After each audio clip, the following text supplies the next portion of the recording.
IAS Indian administrative సర్వీస్కు సంబంధించిన IAS ఏంది ఐఏఎస్ల మధ్య రచ్చ.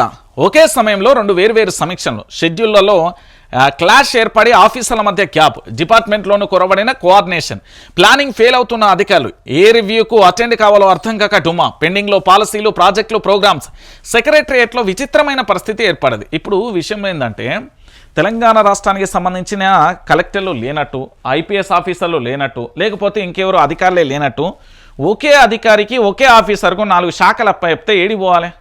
ఇప్పుడు ఒక సందర్భంలో ఉత్తమ్ సమీక్షా సమావేశం పెడతాను, అదే సమయంలో పొంగులేటి పెడతాను, అదే సమయంలో ముఖ్యమంత్రి పెడతాను, అదే సమయంలో సిఎస్ పెడతాను. ఇప్పుడు ఆయన ఎక్కడికి పోవాలి? కలెక్టరు సప్పుడేక అన్ని బంద్ పెట్టి ఆఫీస్లో కూకుంటాడు. ఇంకా అదే అవుతుంది. మరి ఏమున్నా సార్, ఈసారి సమీక్ష ఉన్నది, ఈసారి ఏంది అంటే ఇక్కడ పూర్తి స్థాయిలో ఆంధ్ర పెత్తందారి వ్యవస్థను తీసుకొచ్చి ఆల్రెడీ ఇక్కడ అధికారులను నియమించుకున్నారు. ఇప్పుడు మన తెలంగాణలోకి ఏం చేస్తాలంటే లొల్లి ఎత్తాలి. ఎందుకంటే మనోళ్ళ వల్ల అయితే లేదని ఒక అపవాదను మీదేయడానికి ఇది జరుగుతుంది అనే ఒక చర్చ అయితే బయటకు వస్తున్న పరిస్థితి కనబడుతుంది.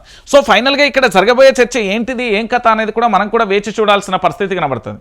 ఈ తెలంగాణ రాష్ట్ర వ్యాప్తంగా ఇప్పటి వరకు జరిగిన ఎపిసోడ్లలో ఈ ఐఏఎస్ల మధ్య రచ్చ ఎందుకు వస్తుందంటే ఒకే సమయంలో రెండు వేరు సమీక్షలు, రకరకాల శాఖలు ఒకే వ్యక్తికి ఇస్తే ఎట్లా జరుగుతుంది? ఇప్పుడు ప్రభుత్వం ప్రజలకు సంబంధించి సంక్షేమ పథకాలు ఏమైనా అమలు చేస్తే వాటిని ప్రజల్లోకి వెళ్ళాలి అంటే ఆ ప్రజల్లోకి పూర్తి స్థాయిలో సంక్షేమ పథకాలు ఇన్కరెక్ట్ అంటే కరెక్ట్ సమయంలో వెళ్ళాలి అంటే పూర్తిగా కూడా దానికి జరగాల్సింది ఏంటి?